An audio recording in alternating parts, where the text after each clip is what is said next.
Alright, so second video, second episode. What am I gonna talk about today? So obviously I'm gonna talk about what you should do when you have your import plants ready.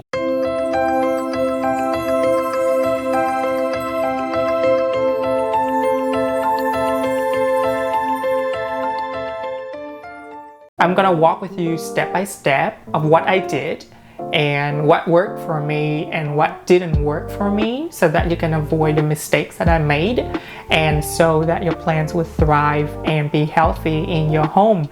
But then again, this is not Bible, so don't follow every single step that I did. You need to basically look at your plants, do some adjustment, and see what works for you in your condition, because everyone is different, right? And more importantly, the condition of the plant is the most important thing. If you have a very healthy, thriving plant, it doesn't matter what you do, they're gonna still make it. But if you have a very sick and rotted plant, it doesn't matter what you do, eventually you're gonna lose it. So the plants in the cabinet right here has been under my care for about 5 to 6 days, and 1 or 2 of them didn't make it. It's not dead, they just declined dramatically. Could be because of physical damage, or could be because they have been through so much and they just wanted to give up. But I'm not gonna give up on them just yet. I'm gonna nurture them and bring them back to health. And it's a long process, I'm not gonna lie, I'm not gonna sugarcoat here. It's a very long and tedious process, so you have to constantly look at them and make sure that they are all doing well. The most important thing is that if you see any rot issues, you need to stop it immediately when it first started, before it spread out to other plants, because that is a no-no. When you do watering, propagation, not so much propagation, but basically when you have your import plants and then when you put them in water with Super Thrive, try not to put them all in together, because if one of them got rot problem, it will spread out to other plants as well, because rot is a virus or bacteria that would just spread through in water if you put them in the same container. So that's a no-no. Don't do that. Try not to do that. I know it's kind of hard, but try not to do that. Go to dollar store, get some cheap container or whatsoever, or even a bowl, a glass, whatever you can find, and then you don't need to do it like in a long time. Personally, I put mine in water for a couple days, not so long, say 3 to 7 days, depends on the health condition of the plant, obviously. So you gotta do the judgment here to see if your plant is healthy enough to transfer it to either moss or perlite. Personally, I haven't used perlite. Actually I did. It didn't work for me, unfortunately. Would I try it again? Probably in the future. I definitely would give it a try again. But moss has been working beautifully for me. I have no issues with it whatsoever. So I don't see the reason why I should change it to other method. Maybe for experiment, but not for proper care or whatsoever. Whatever. The reason why I love moss is because it actually has the antibacterial property in it, so it's safer in a way. I do know that there are a lot of people out there who actually have problem with using moss as their propagation or transplant their imported plants. I don't know the in and out. Obviously I wasn't there with them, so I don't know, so I can't really speak on behalf of them. But from my understanding, maybe because they basically jammed in the moss a little bit too tight, or maybe the moss was too wet when they had it. So that could also be one of the reasons why the rot problem kind of like appeared. I don't know. Let's jump in the video. And again, this video you're not gonna see my face, because basically I didn't look my best on that day, and I want you to focus on the plant, not me. And so I want this video to be a little bit more relaxing, and if I miss out something, I'm basically just gonna leave a comment or maybe a description in the video, in the footage, so that you can see and then follow up. But yeah, enjoy the video, guys.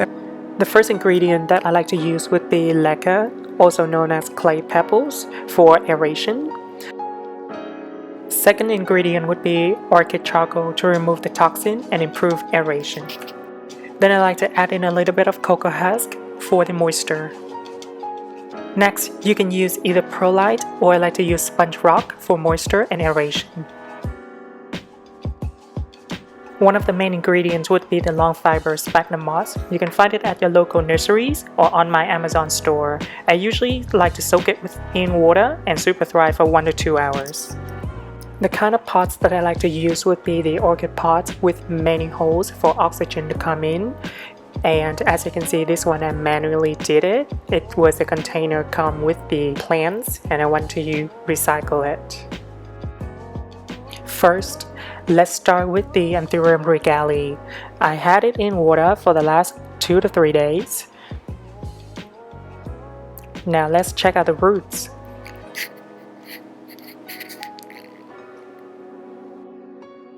I wish you could see how healthy the roots is.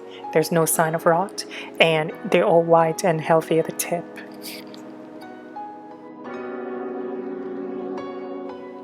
Okay, let's start with the moss. I like to squeeze out 60% of the water. You still want it moist, like a fresh sponge, but you don't want it to be too wet.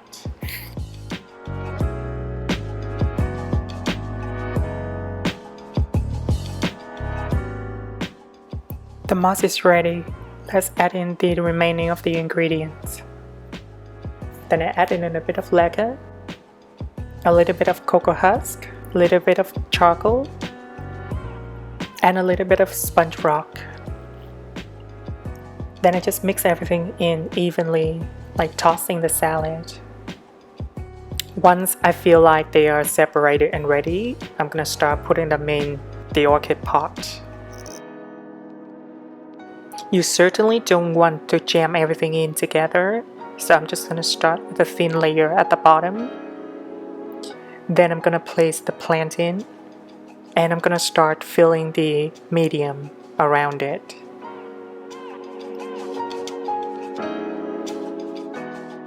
Feel free to do some adjustment if you think that it's too loose or too tight.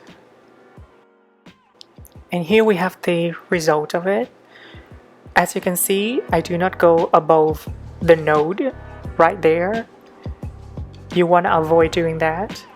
Just place it right underneath so that it doesn't cause root rot. To secure the plant, you always can place in a little bit of orchid barks or any dry hard material around the main base of it. As long as it doesn't hold too much moisture, you're good. And here we go. That's it for the first plant.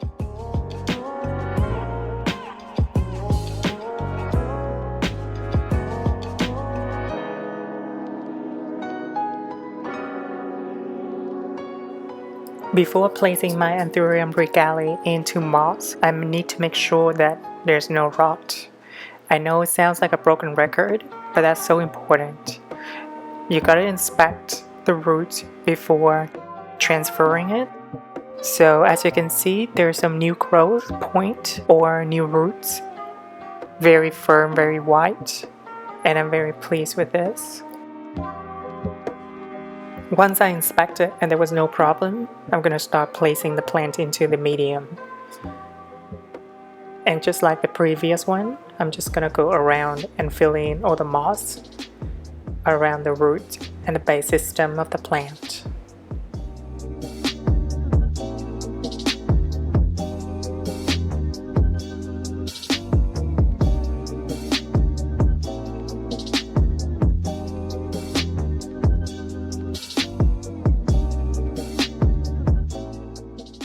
It's just as simple as that. Now we have the second regalis ready in moss.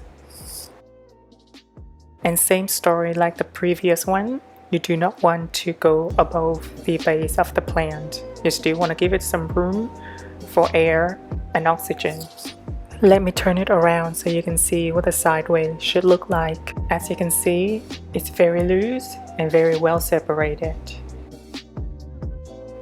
Next, I would be doing the dark form crystallinum Anthurium.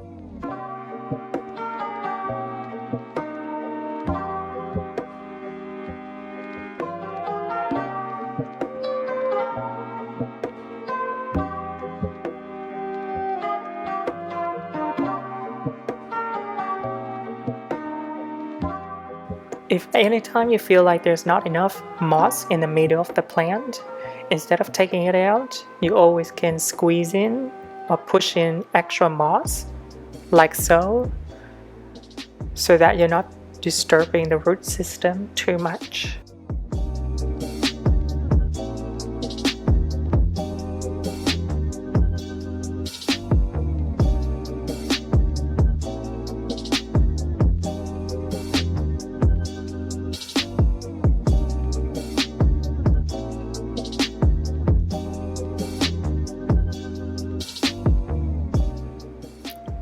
Let's have a look at the Anthurium villanarum. Isn't it gorgeous? The root system is definitely not the best. Very few roots available.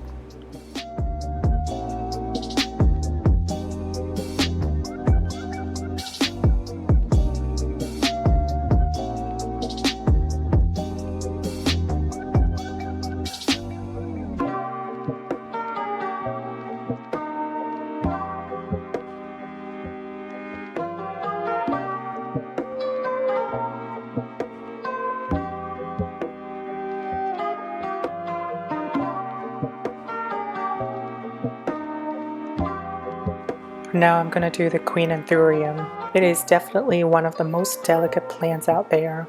Don't be surprised if you receive your Queen Anthurium with barely to no root. Or if they drop the leaves in the first week or even first month. Again, this plant is known for their delicacy and they don't like to be shocked or in transit for too long.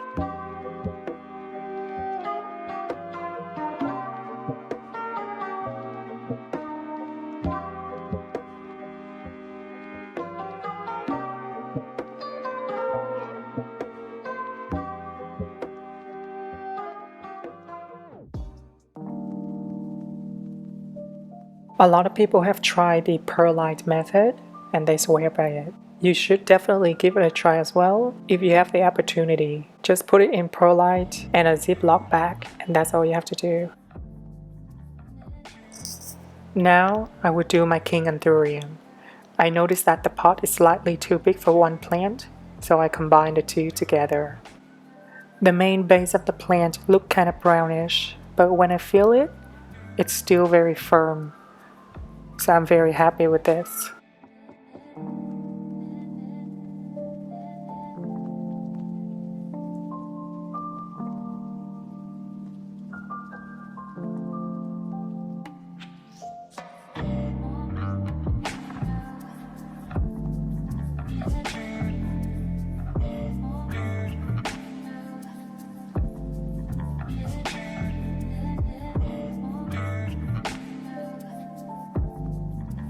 The King Anthurium definitely did not disappoint me.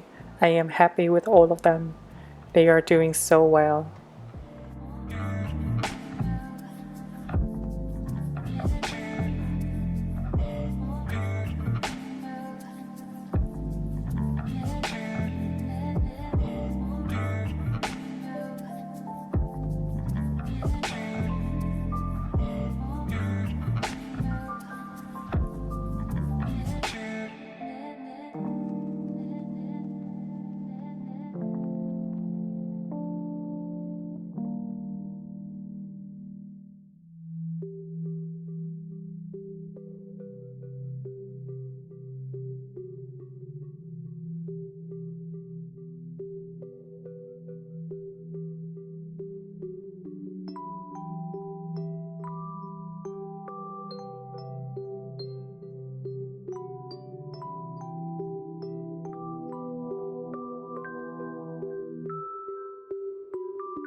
It is my silverline crystallinum Anthurium turn.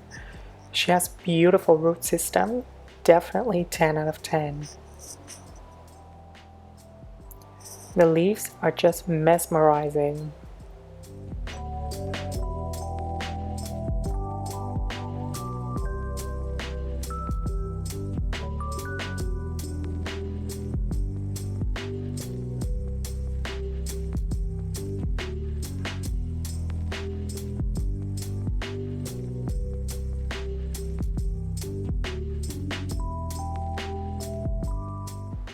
follow-up would be the dark form Forgetii Anthurium.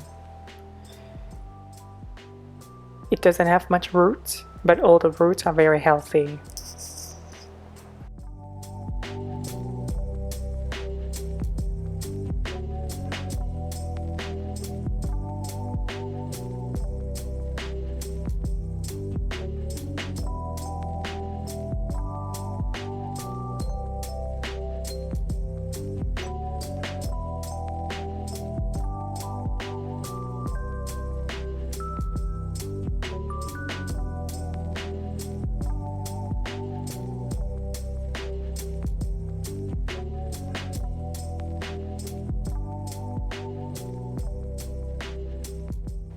Now comes the sad part. This regalia unfortunately suffered physical damage, and one of the stem got snapped. That's why the leaves look very crooked and burned. However, it has amazing root system, so I believe in no time the new leaf will shoot out anytime soon. In saying that, I still notice some rot signs, so I decided to trim it off.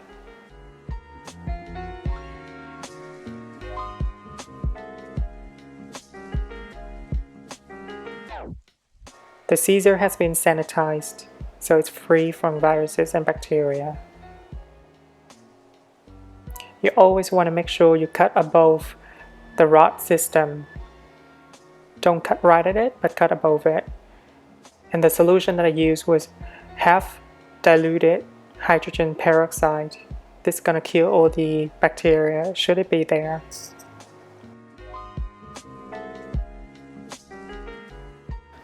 And the last project, I want to do something fun by grouping all the varicosum in the same pot. To do so, I need to make sure all the roots are healthy and none of them have rotted problem.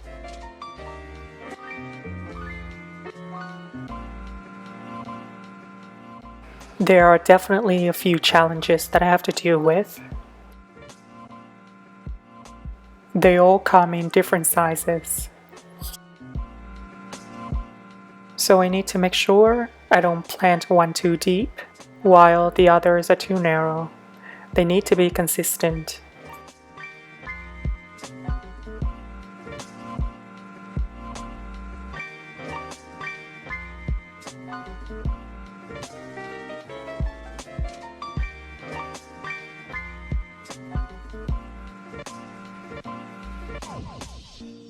The easiest way to do this is you should measure it before putting the medium around them. By doing so, you're not going to have some of them are uneven.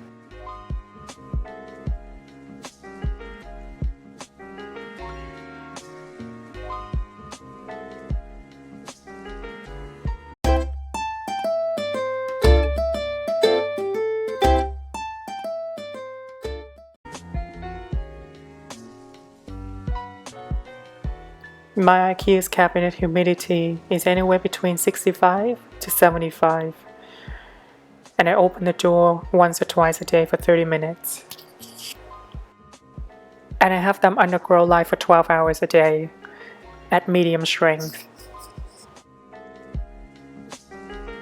I hope to see you next week. Bye! Hope you enjoy the video.